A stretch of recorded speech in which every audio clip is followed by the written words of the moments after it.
गठबंधन दल के विधायकगण, पूर्व विधायकगण, सांसदगण और यहाँ विशेषकर मंच पर जेएमएम कांग्रेस आरजेडी के सभी सम्मानित कार्यकर्तागण और इस मैदान में आए हुए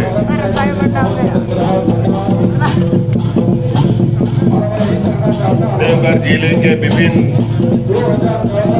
गांव, पंचायत, प्रखंडों से आए हुए आप सभी हमारे ग्रामीणों, किसान भाइयों, माताएं, बहनें, नौजवान साथी, बड़े बुजुर्ग, पत्रकार मित्रों, आप सबका इस कार्यक्रम में उपस्थिति और जोहार यात्रा को आशीर्वाद देने आए, इसके लिए बहुत बहुत आभार प्रकट करते हुए अपनी ओर से जोहार करता हूं।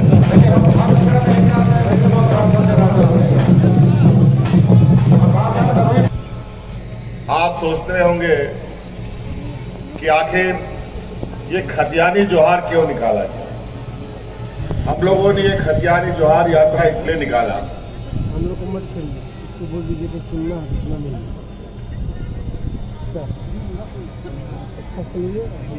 क्योंकि सदियों से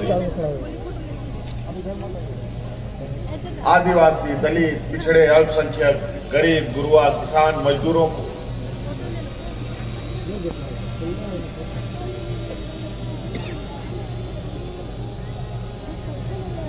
अपनी लड़ाई लड़नी पड़ती है, संघर्ष करना पड़ता है और अपनी पहचान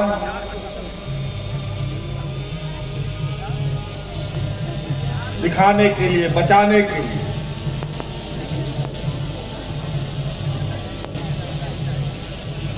उन्हें आंदोलन करना पड़ता है, सड़कों पर उतरना पड़ता है।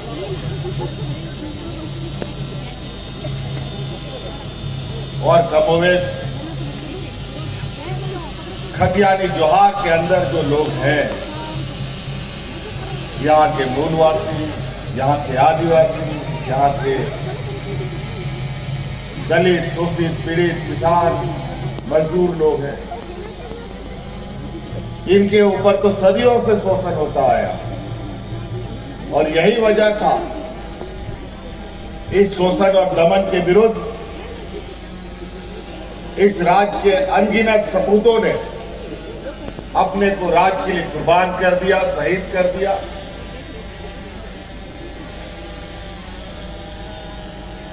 और इसी खतियान के लिए ये सारे मर मिटे। और सभी को ये लगता है कि ये झारखंड प्रदेश का लोग, जहां मूलवासी, आदिवासी, दलित, शोषित, पीड़ित लोग अधिक रहते हैं, इनको हमेशा से दबाया जाता है और आगे भी दबाते जाओ। लेकिन ये कभी कभी कुछ लोग भूल जाते हैं कि अगर कोई संघर्ष करना जानता है तो यही गरीब गुरुआ संघर्ष करता है और अपना जंग जीतता भी है।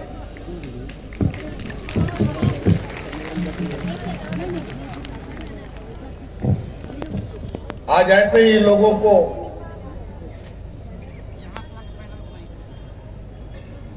झारखंडी, मूलवासी, आदिवासी जिताने के लिए ये यात्रा हम लोगों ने निकाला।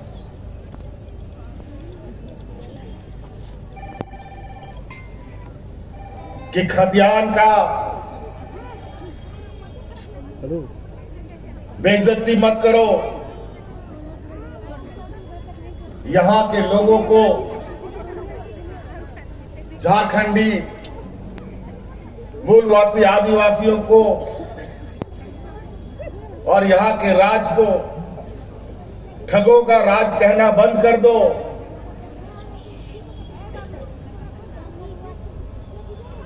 ये मात्र एक संदेश है। अगर हमारे पूर्वजों का संघर्ष को आपने बदनाम किया, उसकी हंसी उड़ाई और राज्य के जनमानस को गालियां देने का काम किया, तो यहाँ के मूलवासी आदिवासी आपको कहीं छोड़ेगा नहीं।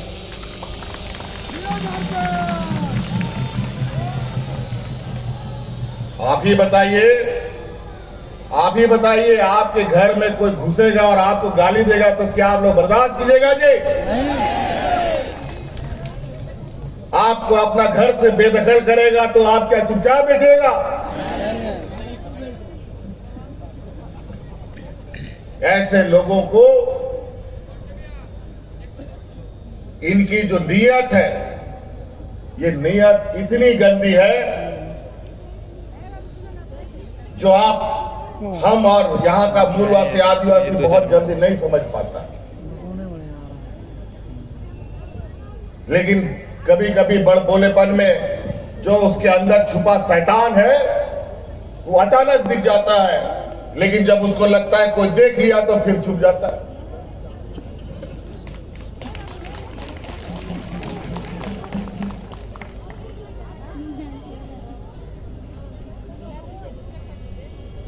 तो आप इससे अंदाजा लगाइए कि आज के दिन में भी राज अलग होने के 20 सालों के बाद भी यहां के मूलवासी आदिवासियों के प्रति इन लोगों की घृणा कितनी है। ये लोग बर्दाश्त नहीं करते यहां के मूलवासी आदिवासियों।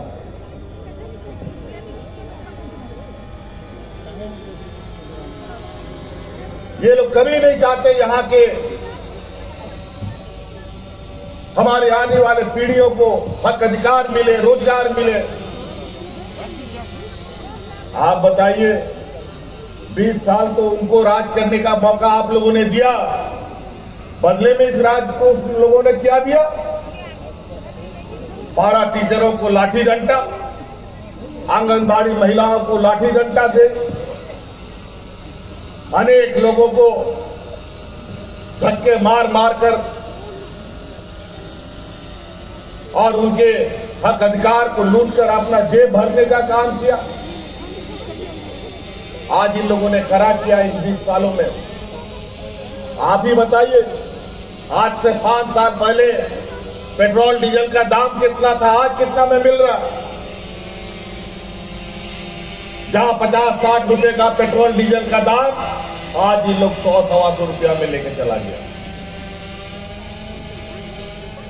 आज 5 रुपया 10 रुपया का नमक आज 50 रुपया में लेके चला गया।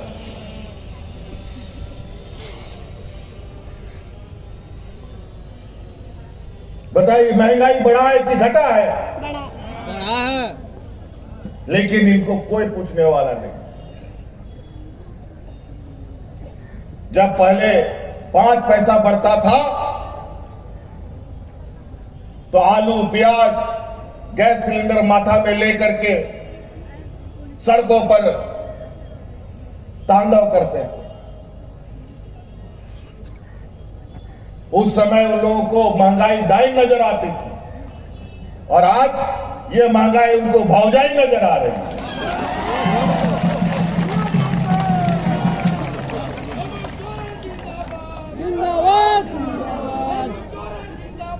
गजब बात। दुनिया का अर्थव्यवस्था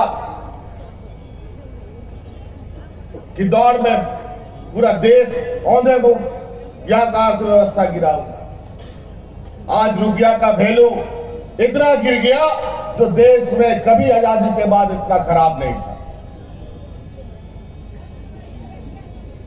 अभी हमारे लोग बेचारा गांव देहात का लोग ऑनलाइन पैसा निकालना डालना जानना भी नहीं ठीक से, सीखा भी नहीं ठीक से।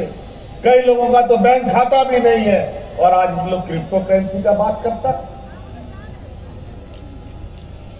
किसी को मालूम है क्रिप्टो करेंसी क्या होता है? ये लोग इस देश का आदिवासी, दलित, शोषित, पीड़ित लोगों को इस स्थिति पे लेके जाएगा कि जहां फिर से वो गुलामी के जंजीरों में बांधकर घुटने टिका करके भीख मंगवाने के लिए मजबूर करने की तैयारी कर रहे हैं। अगर कोई मजदूर ट्रेन से आना जाना करता है 100 रुपया तो ऐसे ही चला गया, 50 रुपया में क्या खाएगा, क्या पिएगा, क्या रखेगा। और महंगाई रुकने वाला नहीं है। इन लोगों ने ऐसे घोड़े पर रख दिया महंगाई को, जो कहां जाएगा इसका कोई अता पता नहीं। रोजगार तो ऐसे लोगों का छीना जैसे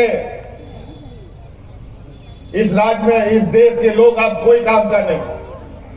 और तो और बड़ी बड़ी सरकारी कंपनियों को मर्जर करके इस देश के आदिवासी, दलित, पीड़ित लोगों का जो रिजर्वेशन है इसको भी खत्म करने का इन लोगों ने काम कर दिया।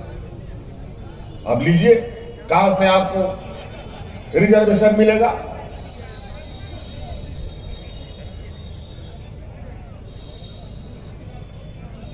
और आजकल इन लोग एक नया देश की सुरक्षा के लिए कौन वीर लाया है? लोग अग्निवीर में आप भर्ती हुई है 4 साल के लिए मात्र। 4 साल के बाद धक्के मार के बाहर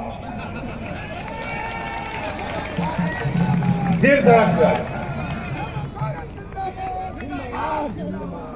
और जब ये नौजवान बेरोजगार फिर सड़कों पे उतरेंगे, जो पूरा ट्रेंड होके उतरेगा, तो उसके बाद देश में जो क्राइम बढ़ेगा उसको कभी कोई काबू नहीं कर पाएगा, ना उसे रोक पाएगा।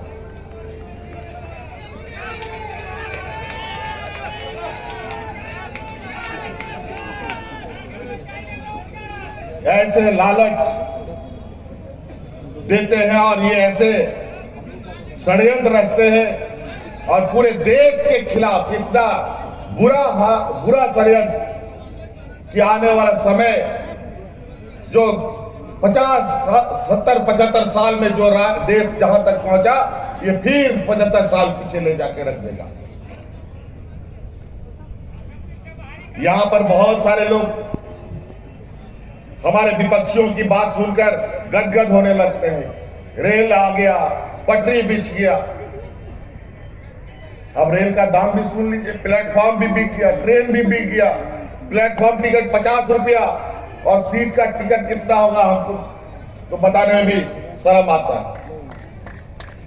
सीट में भी जैसे जैसे समय घटेगा 100 रुपए का सीट आपको 1000 रुपया लगेगा। चढ़िए। और तो और ये लोग वाहवाही पीठ थपथपाता है अपना कि हम लोग रेल लाइन ले आए, और इनको ये पता नहीं कि अगर देश को अगर सबसे अधिक रेलवे से रेवेन्यू आता है तो वो झारखंड प्रदेश से आता है।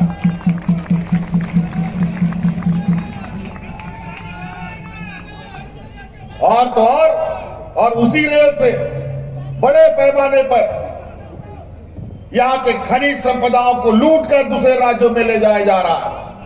हमने भारत सरकार को लिखा है कि रेल यातायात के माध्यम से बड़े पैमाने पर इस राज्य की खनन संपदाएं बाहर जा रही है। इसके ऊपर हम लोग एक जांच एजेंसी बैठाने जा रहे हैं, उस पर आप सहयोग करने का काम करें।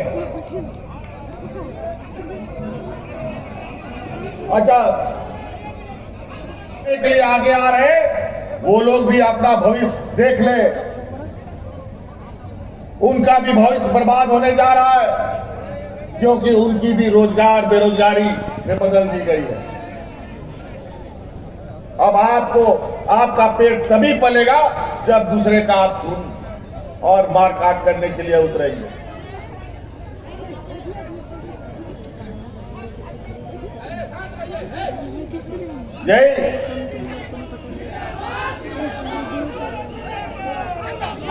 यही वातावरण। शांत रहिए, शांत रहिए आप लोग। आज अरे नारा मत लगाइए, भाषण सुनिए। सिलेंडर की बात करते हैं। अच्छा, आप लोग बताइए, यहाँ महिलाएं हैं, आप लोगों का आंसू पोंछने के लिए बहुत बाजा गाजा हुआ। आप लोग को मुफ्त में सिलेंडर दे रहा था, चूल्हा भी दे रहा था, 1 नहीं, 2 नहीं, 3 नहीं, पता नहीं कितना सिलेंडर मुफ्त दे रहा था। बताइए आज का सिलेंडर का क्या हाल है? आज के सिलेंडर में, जिसके घर में सिलेंडर दिया इन लोगों ने, उस सिलेंडर के ऊपर में आज कपड़ा सूखता है। या गमछा टांग देता है या वो खाटा डाल करके उसमें आलू रख देता है। लो, ये चूल्हा का गैस सिलेंडर का हालत है। जब यूपीए की सरकार थी 400 450 रुपया गैस सिलेंडर का दाम था, आज 1200 रुपया सिलेंडर का दाम है। और आप खा लीजिए, सिलेंडर खाइएगा कि अनाज खाइएगा, जरा बताइए।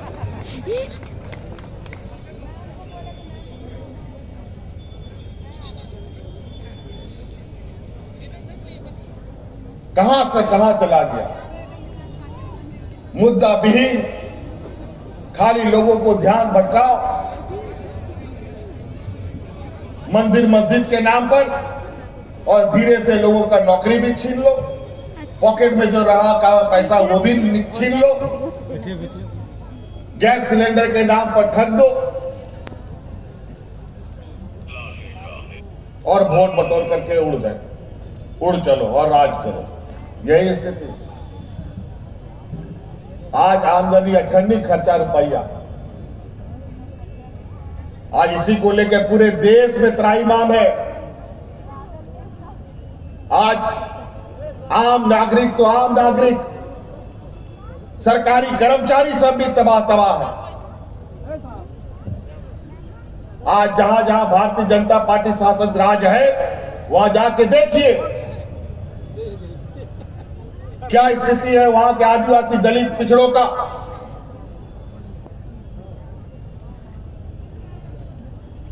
किस तरीके से इनका शोषण किया जा रहा है। आप लोग तो देखे हैं कैसे दलितों को बांध कर रोड में घसीट करके उन लोगों की जान ली जाती है। हम लोग के राज में तो पुलिस के हाजत में दलित नौजवानों की हत्याएं होती थी, डबल इंजन की सरकार में। लेकिन संयोग रहा कि 2019 में जो 20 साल का जख्म आप लोगों ने देखा और झेला, उसका परिणाम था कि आपने इस डबल इंजन की सरकार को उसका एक इंजन पटरी से हटा करके किनारे कर दिया। और जब आपने हमें इस सत्ता पे बैठाया तो देखिए क्या बदलाव है। आज देख लीजिए, जो पारा शिक्षक 12 महीना में 11 महीने सड़कों पर रहता था, वो पारा शिक्षक आज 12 महीना में 11 महीना स्कूलों में रहता है। जो आंगनबाड़ी सेविका सहायिका 12 महीना 11 महीना सड़कों पर रहती थी, आज एक भी आंगनबाड़ी सेविका सहायिका सड़क पर नहीं है, सब अपने कामों में लगी है। कई ऐसी चीजें विगत 20 वर्षों में लोगों ने कितना जेपीएससी में एग्जाम कराया, स्टेट सर्विस कमीशन से एग्जाम कराया, जरा बता दो। या नौजवान लोग बहुत उत्साहित हो रहे हैं, बहुत आवाज बुलंद कर रहे हैं, और जितना भी उन लोगों ने एग्जाम कराया सबको जांच के हवाले डाल दिया। किसी का सीबीआई में चला गया, कोई कोर्ट में लटक गया, कोई 2011 से 2012 से 2008 से सबका एग्जाम दे करके पेंडिंग पड़ा हुआ है। और अभी हमारे पास दरखास्त लेके आते हैं, हमको हमारा रिजल्ट निकाल दो, हमारा रिजल्ट निकाल दो। इन लोगों ने इतने चीजों को उलझा के रखा है कि उनको सुलझाते पसीना निकल जाता है। लेकिन इसी चुनौती के बीच में हम लोगों ने जेपीएससी का नियमावली पहली बार 20 साल में बनाकर हम लोगों ने बच्चों को नियुक्ति भी की, जहां ये 1200-1300 दिन में 1500 दिन में ये रिजल्ट निकालते थे, हम लोग 250 दिन में रिजल्ट निकाल करके बच्चों को वीडियो सीओ बना करके हम लोगों ने तैनात भी कर दिया। और कोई जांच नहीं हुआ, कोई लफड़ा झपड़ा नहीं हुआ उसमें। और तो और उन वीडियो सीओ में सुनकर आपको आश्चर्य होगा, जो आप कभी नहीं सुने होंगे इस 20 वर्षों में। उन वीडियो सीओ में ऐसे बच्चे, हम लोगों के 33-35 बच्चे आए जो बीपीएल परिवार के थे, जो किसान का बेटा था, सेविका सहायिका का बेटी थी, आंगनबाड़ी महिला की बच्चे थे। ऐसे बच्चे आज वीडियो सीओ बन करके इस राज्य को आगे बढ़ाने का काम कर रहे हैं। कितना गौरव की बात है। लेकिन किसी को ये सारी चीजें, कुछ लोगों को नहीं भाता है। हमारे विपक्षियों को पेट में दर्द हो रहा है, हाजमा खराब हो गया है, सड़कों पे उतरे हैं भ्रष्टाचार सरकार के नाम पर, अवैध खनन के नाम पर। और खनन का ढुलाई करता कौन है? रेल विभाग करता है। बताओ, सब दूध का दूध पानी का पानी होगा, चिंता मत कीजिए। अब ये घोटालेबाज सरकार नहीं है जो आपका कंबल भी खा गया, गरीबों को कंबल बांटने के नाम पर। इन लोगों ने छात्रवृत्ति घोटाला भी इतना बड़ा कर दिया जो देश में पहले कभी नहीं हुआ था।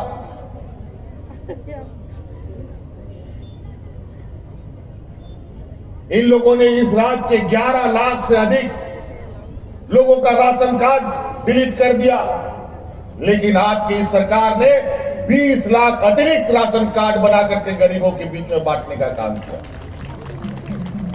लेकिन सौतेला व्यवहार का आलम भी देख लीजिए। हमने जो 20 लाख राशन कार्ड अतिरिक्त बना करके गरीबों को बांटा है, उसके लिए हम पैसा दे रहे हैं कि हमको अनाज चाहिए, लेकिन एफसीआई के कान में चाबी डाल देता है और हम लोग को अनाज भी नहीं देता है। कभी 2 महीना, कभी 3 महीना, कभी 4 महीना विलंब से मिलता है। कभी बिजली का लाइन काट देगा। 1000 करोड़ बकाया है, 2000 करोड़ रुपया बकाया है, तो बिजली काट दिया। और सब राज्य में जहां इनके सरकार है, 1-1 लाख करोड़ रुपया, 50,000 करोड़ रुपया, 20,000 करोड़ रुपया का बकाया है, वहां बिजली नहीं कटता। और जब हम कोयला का हिस्सा मांगते हैं, हम अपना जमीन का मुआवजा मांगते हैं, तो पैसा देने के बदले हमारे पीछे एजेंसियां डाल दी जाती है ताकि ये बोलना बंद कर दे, कोर्ट कचहरी करता रहे। कितना दिन हमारी आवाजें बंद करोगे? आज हमारी आवाजें बंद करोगे तो इतने बड़े जनसैलाबों की आवाज कहां से बंद करोगे?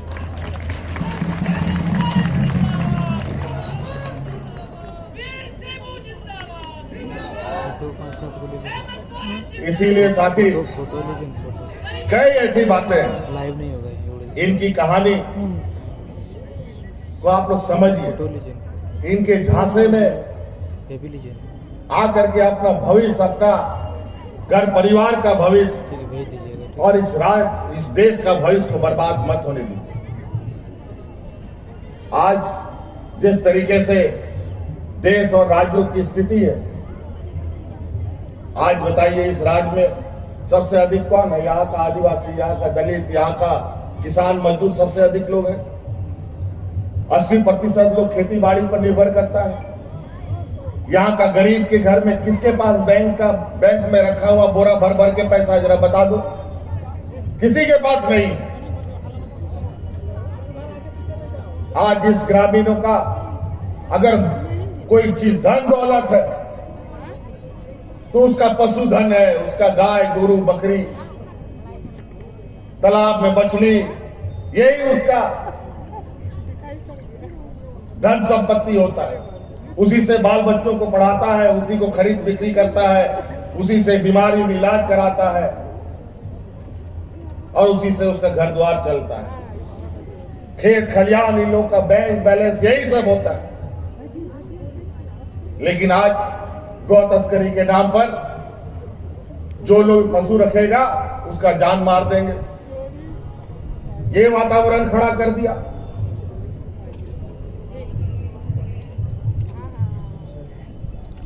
आज पशु रखने के लिए लोग डरते हैं। और ये डराने का वजह ये है कि जो इन लोगों का मूल परंपरा है, जिसके वजह से यहाँ का आदिवासी, यहाँ का दलित, यहाँ का किसान जिंदा है, उनको खत्म कर दो। उनके आय के संसाधन को इस तरीके से खत्म करो, धीरे धीरे उसको ऐसा वातावरण तैयार कर दो कि ये समाज खुद ही खुद दम तोड़ दे।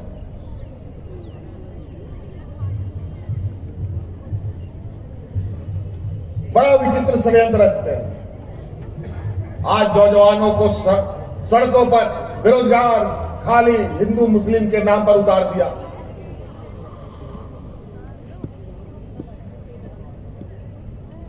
और आज के दिन में बड़ा ये भी एक परंपरा हो गया, कहीं दंगा कराना है तो उसके लिए भी आजकल ये लोग फाइनेंस कर देते हैं, पैसा देते हैं पीछे से, भीड़ जुटाते हैं पैसे दे करके, दंगा कराते हैं पैसे दे करके। अब दंगा ही अब रोजगार होने जा रहा है, बता देते हैं अगर यही स्थिति देश में रहा तो। अब जब दंगा रोजगार हो जाएगा तब स्थिति ये हो जाएगी कि हम आप एक दूसरे का खून का प्यासा हो जाएंगे। और ऐसे ही झगड़ों में, ऐसे ही लड़ाई में इनकी राजनीतिक रोटी पकती है। जिस राज्य में, जिस देश में लोग झगड़ा नहीं करते हैं, शांतिपूर्वक रहते हैं, वहां पर ये ऐसे हमारे विरोधियों का कभी भी रोटी नहीं पकता।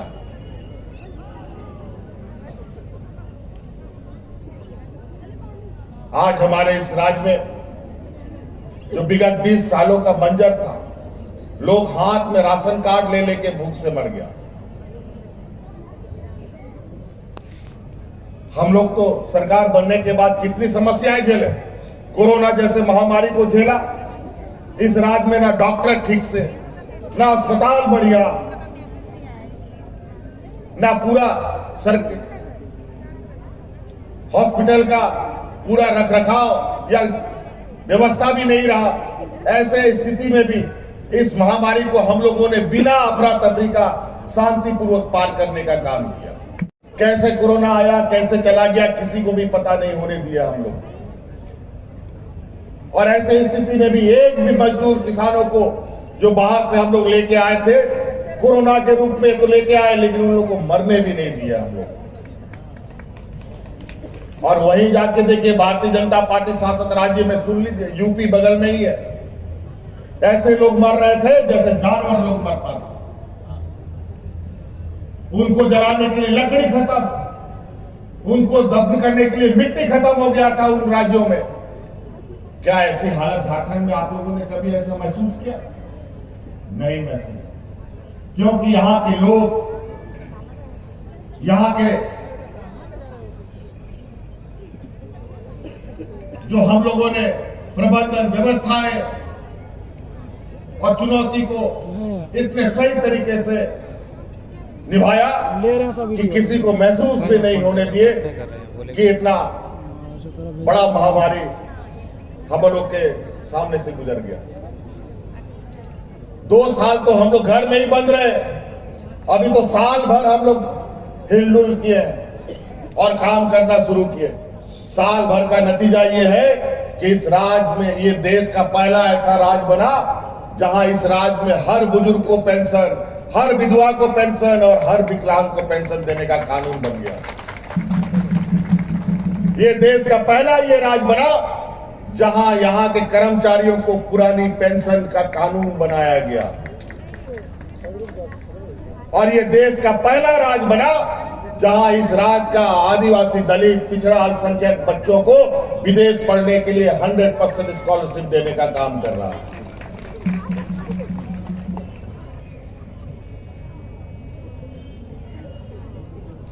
बताए, भारत सरकार भी विदेश पढ़ने के लिए स्कॉलरशिप देता है। बताए हमारे विपक्षी लोग कि कितने आदिवासी, दलित, पिछड़े लोगों को इन लोगों ने विदेश में पढ़ने के लिए भेजा है।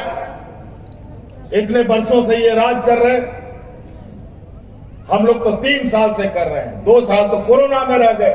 और हम बता सकते हैं हम कितना आदिवासी, दलित, पिछड़ों को विदेश पढ़ने के लिए भेजे हैं।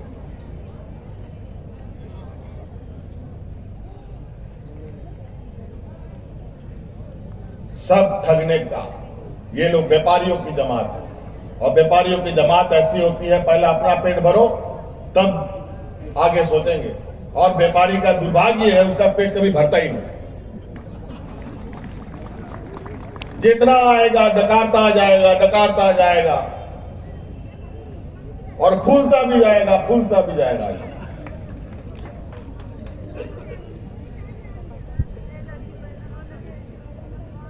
आज अनेकों चीज हमारी बच्चियों का आने के लिए, आने वाले भविष्य के लिए, उनकी पढ़ाई के लिए, यहाँ के नौजवानों की पढ़ाई के लिए, यहाँ के हर वर्ग के बच्चों को छात्रवृत्ति हम लोगों ने बढ़ाई, 3 गुना 4 गुना कर दिया। आज इंजीनियरिंग, मेडिकल पढ़ने की पूरा खर्च सरकार देने के लिए बच्चों के लिए कानून बनाया। आज कोई भी आप नौकरी की तैयारी करना चाहते हैं, उस नौकरी की तैयारी के लिए आप कोई भी कोचिंग ज्वाइन करेंगे, उस कोचिंग का खर्चा भी राज्य सरकार देगी। ये भी कानून बनाए, चाहे आप बैंक का, चाहे आप जेपीएससी का, चाहे यूपीएससी का, चाहे रेलवे का तैयारी कीजिए नौकरी का, उस नौकरी की तैयारी के लिए जो आपको खर्चा लगेगा वो राज्य सरकार आपको देगी। ये भी कानून आपके लिए बनाए। पढ़ाई करो, जो नौकरी करना चाहता है नौकरी में जाएगा, जो स्वरोजगार करना चाहता है वो स्वरोजगार में जाए। मुख्यमंत्री रोजगार सृजन योजना हमने चलाया, जिसके माध्यम से आप राशन दुकान चला सकते हैं, किताब दुकान खोल सकते हैं, महिलाएं सैलून खोल सकती है, सिलाई दुकान खोल सकती है, कपड़ा दुकान खोल सकते हैं, आप गाड़ी भाड़ा में चलाने के लिए गाड़ी ले सकते हैं आप। इसके लिए सरकार आपको आर्थिक रूप से मदद कर रही है।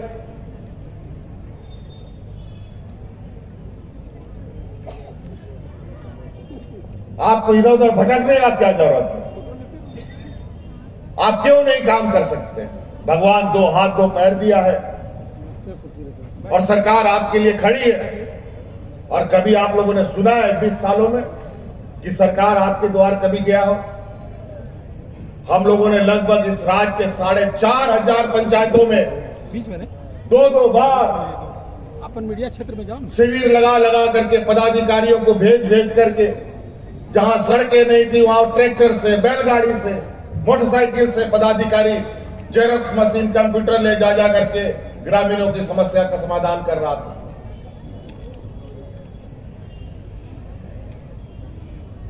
और पदाधिकारी तो पदाधिकारी, आज सभी मंत्री, सभी वरीय पदाधिकारी, मुख्य सचिव, डीजीपी गांव-गांव जाकर के योजनाओं की समीक्षा कर रहा है। लेकिन अभी भी 20 सालों का जंग अभी भी बहुत बाकी है। अभी व्यवस्था में उस जंग को भी छुड़ाना है। इसके लिए आप सब लोगों को पुनः अपना इस राज्य के वजूद, अस्तित्व को बचाने के लिए, यहाँ के मूलवासी, आदिवासी, दलित, पिछड़े, शोषित को मजबूती प्रदान करने के लिए आप लोगों को अपनी एकता दिखानी होगी। और इसीलिए आज इस झारखंडी जोहार यात्रा हम लोगों ने निकाला है। आज इनको पच नहीं रहा है यहाँ के ओबीसी भाइयों को 27% का आरक्षण। आज 1932 का कानून ला करके हमारे कुछ नेता इसका मजाक उड़ा रहे, कह रहे हैं कि 9वीं अनुसूची में ये करके कानून बना के भेज दो। इनको रास नहीं आ रहा, क्योंकि इन्हीं लोगों ने ओबीसी का जो 27% का आरक्षण था, अलग राज्य होने के बाद इस राज्य में भी 27% ओबीसी को आरक्षण था। लेकिन यही हमारे विपक्षों ने 27% ओबीसी का आरक्षण काट करके 14% कर दिया था। यही लोग था। और आज हम लोगों ने पुनः उन ओबीसी भाइयों को 27% का आरक्षण मिले, ये कानून हम लोगों ने बनाया। और इस राज्य के मूलवासी, आदिवासियों को रोजगार में प्राथमिकता मिले, उसके लिए 1932 का खतियान भी का कानून बना करके हम लोग केंद्र को भेज रहे हैं।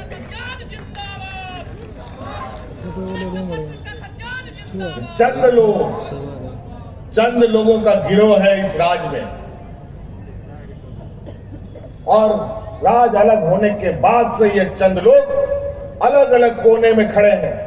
अलग अलग कोने से ये लोग षड्यंत्र रच रहे हैं। इस राज्य के लोगों को इन प्रकार इनको खड़ा नहीं होने देना, इनको मजबूत नहीं होने देना है, चाहे वो राजनीतिक रूप से, चाहे वो शैक्षणिक रूप से, चाहे वो सामाजिक रूप से, चाहे वो आर्थिक रूप से। बहुत सुनियोजित तरीके से वो अंदर ही अंदर काम कर रहे हैं।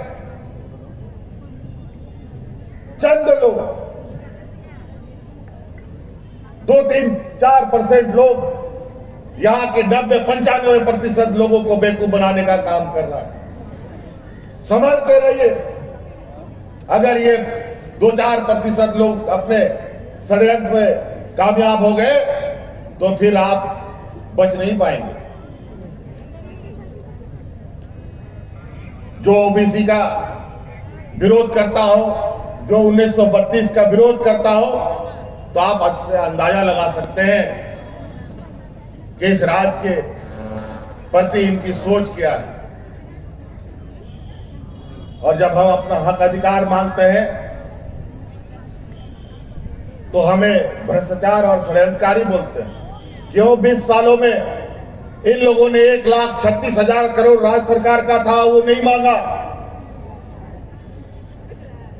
अगर वो पैसा आया होता, अगर इस राज्य को वो पैसा मिला होता जो इस राज्य को, इस देश का सबसे पिछड़ा राज्य इन लोगों ने 20 साल में बना दिया, 20 साल में ये राज्य इस देश का सर्वोच्च, सबसे आगे अगले राज्य के रूप में गिना जाता।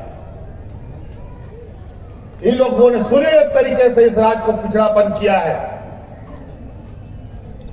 एक षड्यंत्र के तहत क्या कमी था इस राज्य में? यहां का खनिज संपदा से पूरा देश चलता है। यहां का रेलवे से भारत सरकार को सबसे अधिक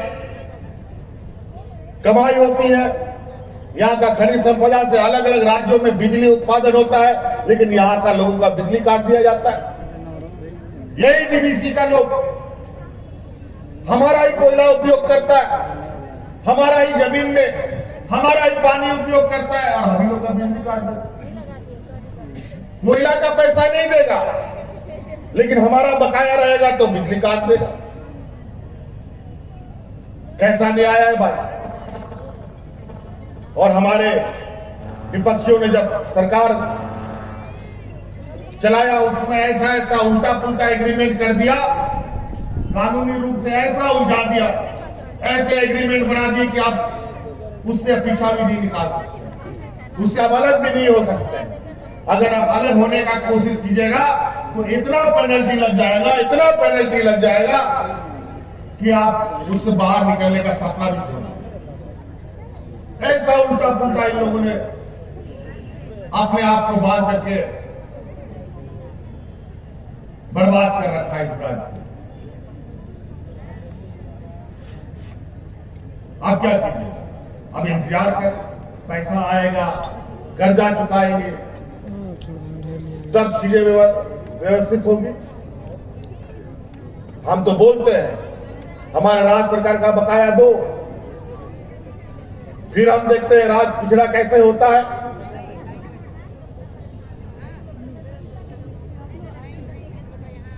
इस राज्य से जिसको ना लेना था ना देना था, ये वही लोग हैं जो राज अलग करने के घोर विरोधी लोग थे। इन्हीं लोगों ने इस राज्य का कमान संभाला और नतीजा इस राज्य को, इस देश का सबसे पिछड़ा राज्य बना दिया। और तो और हम लोगों ने अभी विगत चंद महीनों में ही ऐसे ऐसे पॉलिसीज, ऐसे ऐसे कानून बनाए, उद्योग नीति बनाया, खेल नीति बनाया, पर्यटन नीति बनाया, जो देश के उद्योगपतियों ने काफी सराहा। लोगों बड़ा वाला है। और कई लोग, मुझे जो जानकारी मिली है कि बड़े पैमाने पे उद्योग घराने इधर मुंह भी कर रहे थे कि हम लोग अब झारखंड की तरफ चलेंगे, यहाँ की उद्योग नीति बहुत अच्छी बनी है। लेकिन यहाँ पर जो वातावरण इन लोगों ने तैयार किया है, यहाँ राजनीतिक अस्थिरता का जो इन लोगों ने बवंडर बनाया है, ईडी सीबीआई को लगाकर, इनकम टैक्स को लगाकर, और भी सत्ताधारी विधायकों के यहाँ ही रोज छापा पड़ रहा है। इनके यहाँ तो लोग एकदम दूध के धुले पड़े हैं, लेकिन इनका मन इतना काला है जिसको हम बहुत अच्छी तरीके से समझ रहे हैं। और आज इसी का वातावरण तैयार किया हुआ से व्यापारी अब चर्चा करने लगे हैं, अरे यार वहां तो राजनीति का अस्थिरता है, कैसे जाएंगे, पॉलिसी तो अच्छा है। इन लोग को नहीं लगता है कि हमारे वक्त में यहाँ पर कोई विकास हो। ये लोग चाहता है कि यहाँ का आदिवासी नौजवान जो नेतृत्व कर रहा है वो इतना आगे ना बढ़ जाए कि फिर हम लोग उसको पकड़ ना पाए। एक सुनिश्चित तरीके से ये हमें ही परेशान नहीं, बल्कि इस राज्य में आने वाले लोग जो निवेशक है उसको भी डराने का काम कर रहा है।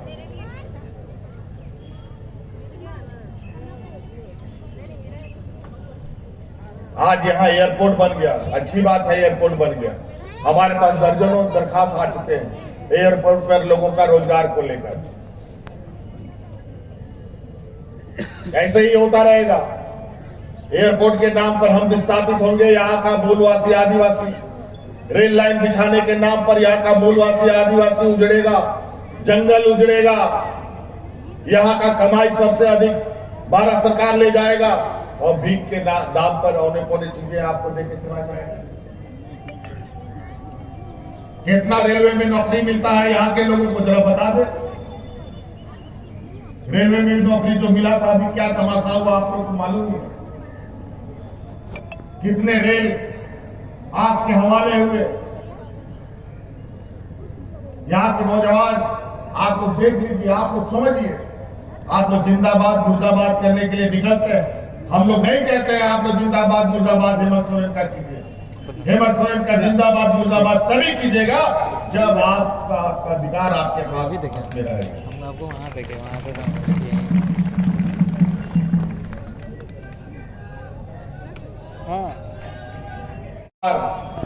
ना अंधी है ना बहरी है, ये सरकार सबकी सुनती है और सबके लिए न्याय का काम करती है। इसलिए साथी, हर बात सुनने के लिए सरकार तैयार है। अरे सरकार आपके दरवाजे में जा रही है, इससे बड़ी बात है। और तो और मुख्यमंत्री आपके जिला जिला जाकर के आपकी योजनाओं, आपकी समस्याओं की जानकारी ले रहा है। लाइव किए है ना, पेज में लाइव किए है ना। हाँ पेज। आपको क्या लगता है 20 साल से हम लोग क्या सत्ता चला रहे हैं क्या? पूछिए उन लोगों से जो 20 साल तक यहां पर इन लोगों ने यहां तांडव किया, और इतना तांडव किया है, इतना उथल पुथल कर दिया है कि यहां के लोगों का जीना दुआर कर दिया। और इसमें कोरोना का मार, अभी सुखाड़ का मार, अभी किसान तराई मार। आज उस किसानों को बचाने का चुनौती हमारे सामने है। कम वक्त गरीबों के साथ सरकार में रहो या ना रहो, चुनौती हमेशा बना रहता है। लेकिन आपकी अपनी सरकार होती है तो जरूर आपके आंसू पोंछने का काम होता है। तो इसलिए साथी, कई चीजें हैं, अगर हम बात करना चाहें तो कई सारी बातें निकलेंगी।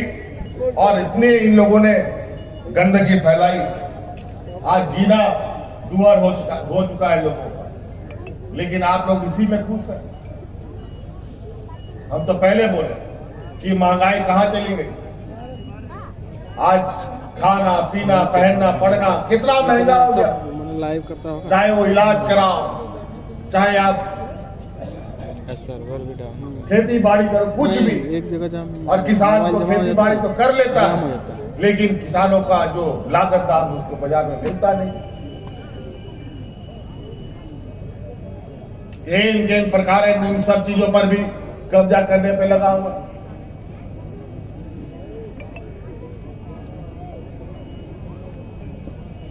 तो इसलिए अभी हमें और भी कार्यक्रमों में जाना है।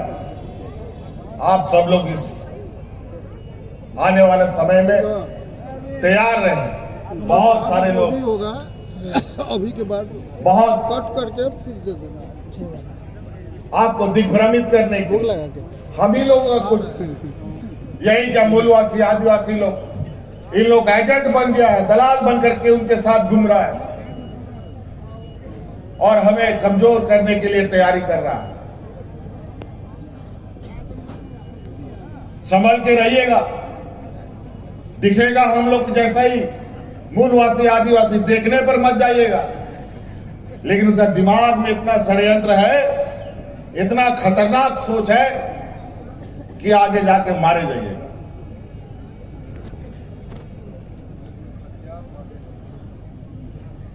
इसीलिए हम लोगों ने आपके बीच में खतियानी जोहार यात्रा निकाला है कि हर कोई जोहार बोलता है, कोई नमस्ते बोलता है, कोई वणक्कम बोलता है, कोई जय श्री राम बोलता है, कोई अलग अलग भाषा बोलता है। तो झारखंडी लोग जय जोहार का नहीं बोल सकता है, तो बताओ।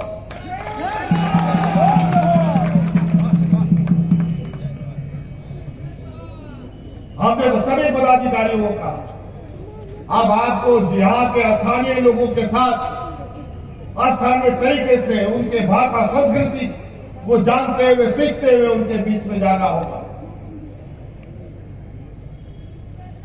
तभी विकास की चीजें आगे बढ़ सकती है। और हमारे नोटे अब और भैया को आप में सुबह को नोटे पे शहर सदर का मंजियाराम पुलिस नायके को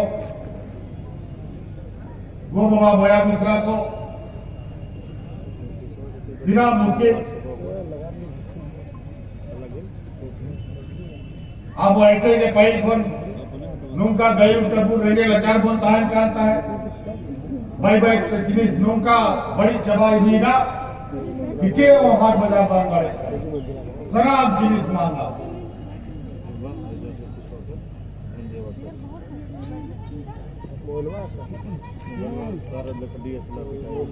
आज इन लोगों ने जिस तरीके अभी कई चीजें वन अधिकार कानून बदल रहा है, ऐसा कानून जहां आप जंगलों में रहने वाले हमारे आदिवासी भाई मूलवासी भाई अब आपकी कुछ नहीं होगी।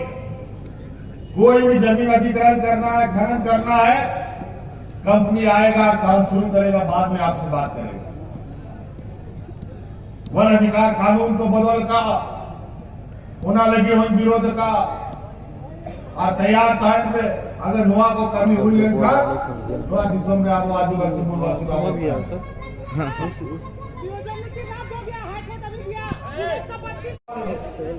हम लोग यहाँ भी लड़ेंगे और पूरी मजबूती के साथ कानूनी लड़ाई भी जीतेंगे। आप चिंता मत कीजिए, इसके लिए हाई कोर्ट जाना हो, सुप्रीम कोर्ट जाना हो, किसी भी कोर्ट में जाना हो, यहाँ के नौजवानों के अधिकार के लिए, यहाँ के बेरोजगारों के अधिकार के लिए हम लोग राजनीतिक लड़ाई भी लड़ेंगे और कानूनी लड़ाई भी लड़ेंगे। जय जोहार। और यहाँ हमारे पहाड़िया भाई लोग अपना समस्या लेके होर्डिंग लेके खड़े हैं। आपकी चीजें हमारे पास दरखास्त के रूप में आई है, रखेंगे पहली प्राथमिकता पर। क्या गलत हुआ था क्या? सर और बाकी राज्यों में 10वां 12वां चलता है और सब राज्यों में 10वां 12वीं रखा है लोगों ने, वहां पर कोई कानून को और कोई कोर्ट उसको रद्द नहीं करता है। लेकिन दुर्भाग्य है इस राज्य का। चिंता मत कीजिए, इस विषय पर अभी आपका संज्ञान से हमारे नॉलेज में आया है, इसका पूरे कानूनी जानकारी लेकर इस पर भी आप लोग के लिए न्याय उचित कार्य कराने का हमारा प्रयास रहेगा। आप लोग निश्चित रहे, जो विभागीय स्तर का समस्या है, सरकार के स्तर का समस्या है, मत कीजिए। आप तो गवर्नर साहब क्या करते हैं अब ये देखने वाली बात है।